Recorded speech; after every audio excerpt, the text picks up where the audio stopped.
Letališče Edvarda Rusjana v Mariboru od danes ni več nadomestno letališče za ljubljanske linije. Tako tudi ni bilo opaziti gneče kot v preteklih dneh. Kot nam je povedal direktor Aerodroma Maribor Matjaž Sonc, se bodo začasni objekti porušili in pospravili. Namesto 160 uslužbencev, ki so na letališču delali v času povečanega prometa, pa ostane še 27 zaposlenih v Mariboru. Koliko pa se pozna izpad prihodkov ob zapori letališča zaradi vulkanskega pepela? Ta izpad se pozna raven toliko, da je finančni rezultat vprašljiv. Ta izbruh nam je pobral nekaj dni praktično najboljšega prometa.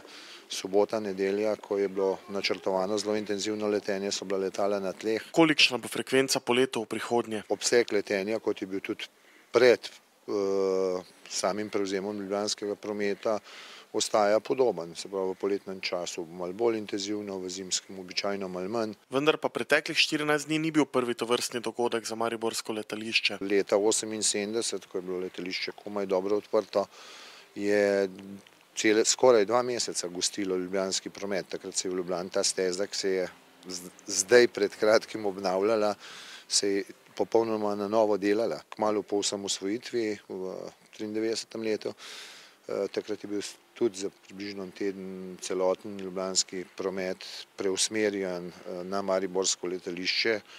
V tistem času še s letali precej večje kapacitete, kot jih ima Adria danes.